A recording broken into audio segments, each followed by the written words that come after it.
নমস্কার। ভাষাবিজ্ঞান এবং তার বিভিন্ন শাখা নিয়ে আমাদের আলোচনা চলছিল। এর আগের দুটি পর্বে আমরা আলোচনা করেছি ভাষাবিজ্ঞান কি, তার বিভিন্ন বৈশিষ্ট্যগুলো সম্পর্কে। সেই সঙ্গে ভাষাবিজ্ঞানের যে বহুল প্রচলিত তিনটি প্রধান ধারা, সেই তিনটি প্রধান ধারা নিয়ে আলোচনা করেছি এবং আলোচনা করা হয়েছে ভাষাবিজ্ঞানের প্রধান দুটি শাখা, প্রধান ভাষাবিজ্ঞান এবং ফলিত ভাষাবিজ্ঞান নিয়ে। আগের ভিডিওতে আলোচনা করা হয়েছে প্রধান ভাষাবিজ্ঞানের যে পাঁচটি মূল শাখা, সেই পাঁচটি মূল শাখা নিয়ে। আজকের ভিডিওতে আমরা আলোচনা করব ফলিত ভাষাবিজ্ঞান এবং তার বিভিন্ন শাখাগুলো নিয়ে।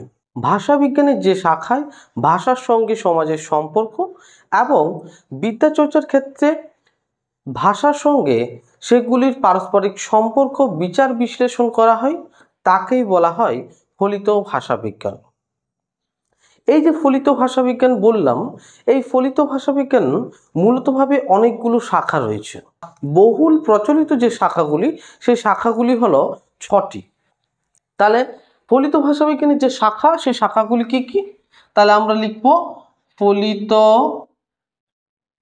ভাষাবিজ্ঞান এর যে 6টি বহুল প্রচলিত শাখা, সেই 6টি শাখা হলো সমাজ ভাষাবিজ্ঞান, 2 সমাজ ভাষাবিজ্ঞান, 2 মনোভাষাবিজ্ঞান, 3 স্নায়ু ভাষাবিজ্ঞান, 4 নৃভাষাবিজ্ঞান, 5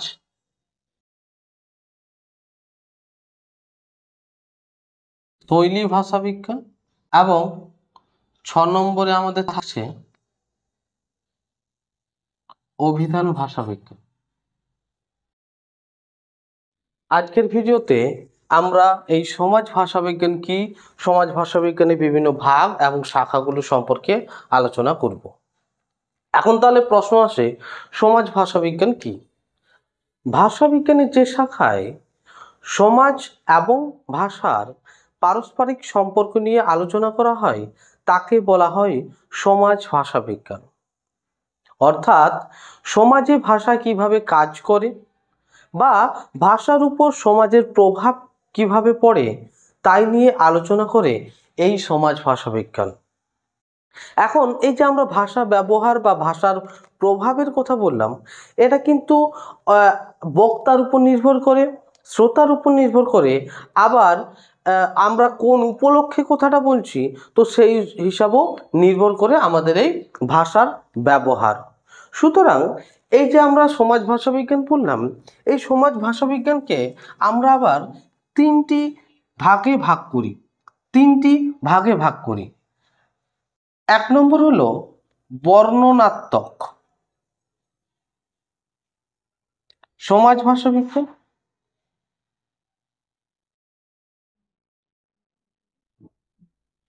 2 হলো সচল বা পরিবর্তমান সমাজ ভাষাবিজ্ঞান,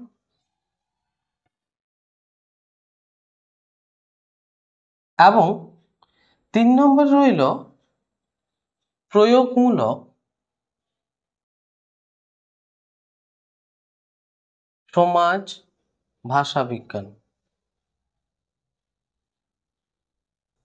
এখন এই বর্ণনাত্মক সমাজ ভাষাবিজ্ঞান কি?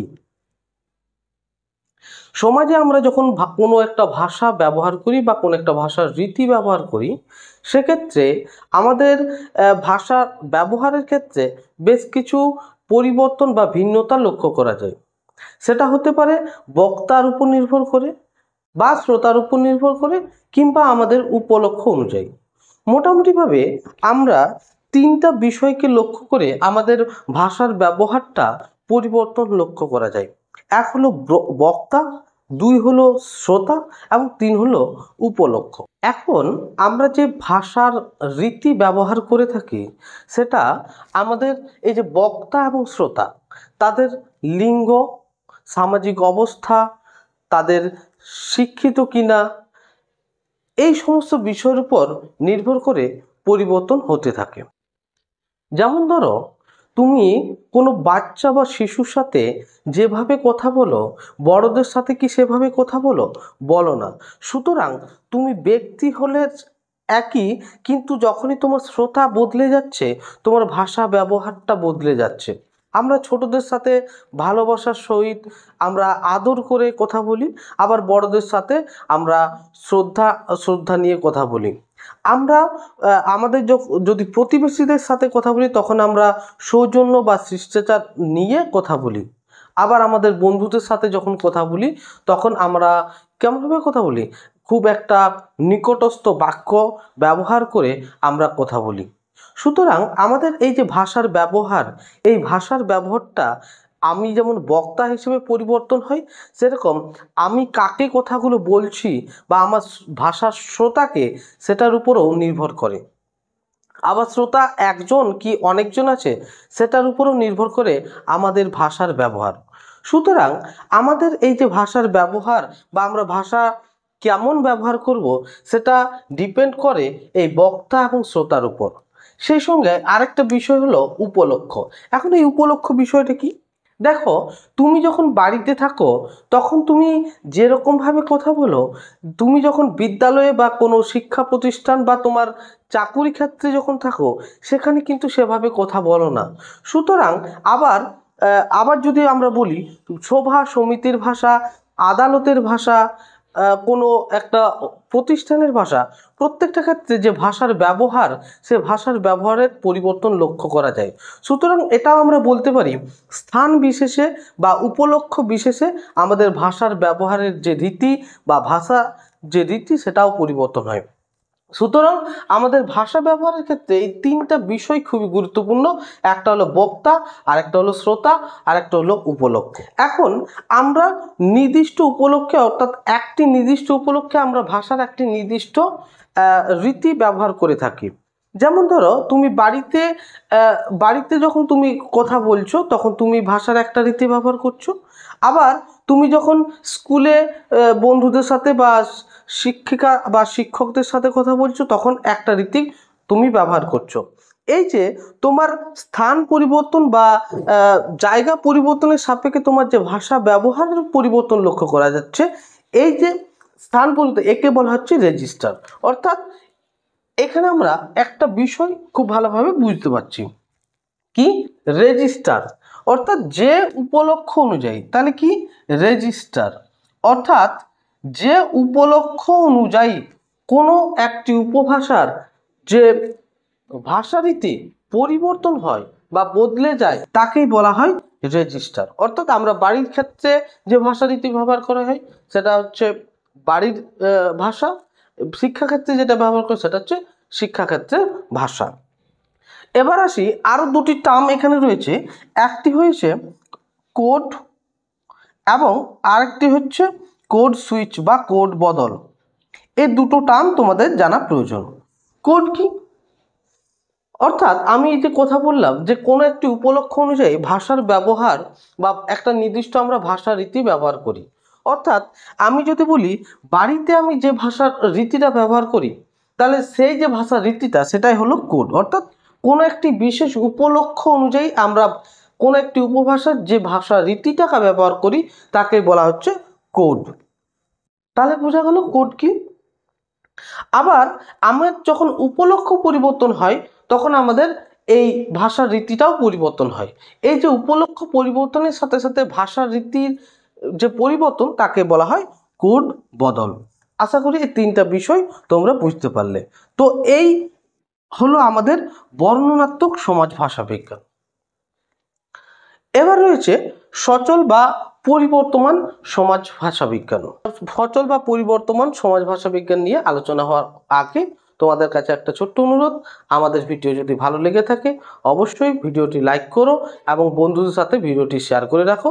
সেই সঙ্গে আমাদের চ্যানেলটি সাবস্ক্রাইব করে পাশে থাকা বেল আইকনটি ক্লিক করে রাখো পরবর্তী সমস্ত ভিডিওগুলোর আপডেট পাওয়ার জন্য। শুরু করছি সচল বা পরিবর্তমান সমাজ ভাষা বিজ্ঞান নিয়ে। সচল বা পরিবর্তমান সমাজ ভাষা বিজ্ঞান কি? আমাদের মূলতভাবে কি হয়, আমাদের সমাজে কোন একটা সমাজের যে ভাষার উদ্ভব হয় এবং সেই ভাষা ধীরে ধীরে বিবর্তিত হয়ে বিকাশ লাভ করে, সেই সঙ্গে অন্যান্য ভাষার সংস্পর্শে এসে কি হয়, সেই ভাষার একটা প্রভাব ভাষাতে লক্ষ্য করা যায়। এক্ষেত্রে দুটো ঘটনা ঘটে। এক, আমাদের যে ব্যবহৃত ভাষা, সেই ব্যবহৃত ভাষার সঙ্গে অন্য ভাষার যে শব্দ, সেই শব্দের মিশ্রণ ঘটে। এবং দ্বিতীয় ক্ষেত্রে হতে পারে যে আমাদের যে ব্যবহৃত ভাষা, সেই ব্যবহৃত ভাষার উপর অন্য একটা ভাষার প্রভাব এতটাই বৃদ্ধি পায় যাতে করে যে আমাদের প্রাথমিক ভাষা ছিল সেটা ধীরে ধীরে বিলুপ্ত হয়ে যায়। মেনলি আমাদের চারটা কনসেপ্ট চলে আসে, তোমাদের পরীক্ষার জন্য চারটা জিনিস জানলে আছে। একটা হচ্ছে দ্বিভাষিকতা, দু নম্বর হচ্ছে ভাষা সংরক্ষণ, তিন নম্বরে রয়েছে পিজিন, চার নম্বরে রয়েছে ক্রায়োল।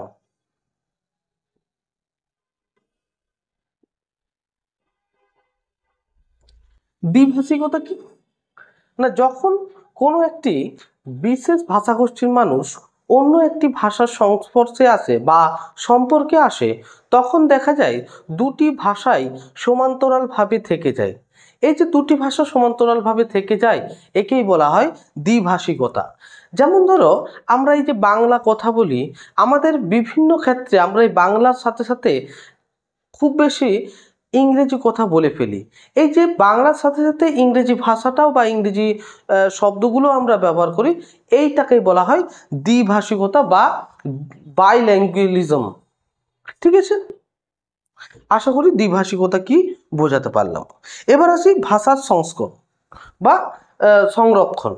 ভাষার যে সংরক্ষণ, সেই ভাষার সংরক্ষণ বলতে কি বুঝবে, এই যে যখন আমরা একটি ভাষাগোষ্ঠীর মানুষ যখন আরেকটি ভাষার সংস্পর্শে আসে বা সম্পর্কে আসে, দেখা যায় কি অনেক ক্ষেত্রেই যে তাদের যে মাতৃভাষা ছিল সেই ভাষার পরিবর্তে কি হচ্ছে, এই যে ভাষাটা অন্য যে ভাষার সম্পর্কে এসেছিল সেই ভাষাটা তারা বলতে শুরু করে, অর্থাৎ তাদের মাতৃভাষার বিলুপ্ত হতে শুরু করে। এই যে মাতৃভাষার বিলুপ্ত হতে শুরু করে, এই জন্যই প্রয়োজন হয় ভাষার সংরক্ষণের। এবার আসি আরও দুটি খুবই গুরুত্বপূর্ণ, একটি হলো পিজিন এবং একটি হলো ক্রেওল। পিজিন কি? পিজিন হলো কোনো একটি মূলতভাবে আমরা ব্যবসায়িক কাজের জন্য আমরা যে ভাষা ব্যবহার করে থাকি তাকে বলা হয় পিজিন। এই ক্রেওল তাহলে কি? যখন কোনো এই পিজিন ভাষা আমরা ব্যবসায়িক কাজের জন্য যে ভাষাটার আমরা সৃষ্টি করেছিলাম বা যে ভাষাটার উদ্ভব হয়েছিল, সেই ভাষাটি যখন কোনো একটি ভাষাগোষ্ঠীর মানুষের মাতৃভাষা রূপে পরিণত হয়, তখনই তাকে বলা হয় ক্রেওল। এবার আসি প্রয়োগমূলক ভাষাবিজ্ঞান। এই প্রয়োগমূলক ভাষাবিজ্ঞানের ক্ষেত্রে মূলতভাবে আমাদের কয়েকটি বিষয় ভালো করে জেনে রাখতে হবে। প্রয়োগমূলক ভাষাবিজ্ঞান মানে ভাষার ব্যবহারের ক্ষেত্রে আমরা যে বিষয়গুলোকে খুব বেশি ধ্যান দিই বা ভাষা যাতে করে আরও বেশি উন্নত হয়, সেই জন্য আমরা যে বিষয়গুলোকে নিয়ে আলোচনা করি সেটাই হচ্ছে প্রয়োগমূলক ভাষাবিজ্ঞানের মূল আলোচ্য বিষয়। যেমন হলো ধরো ভাষার যে বানান সংস্করণ বা বানান সংস্কার দিয়ে আবার হচ্ছে আমরা যদি বলি অনুবাদ। ধরো এখানে আমরা বলতে পারি মাতৃভাষা কিভাবে শেখানো হয়, মাতৃভাষা শেখানোর পদ্ধতি। আবার রয়েছে মাতৃভাষার পাশাপাশি মাতৃভাষা থেকে অন্য ভাষা, মাতৃভাষা থেকে অন্য ভাষা শেখার পদ্ধতি।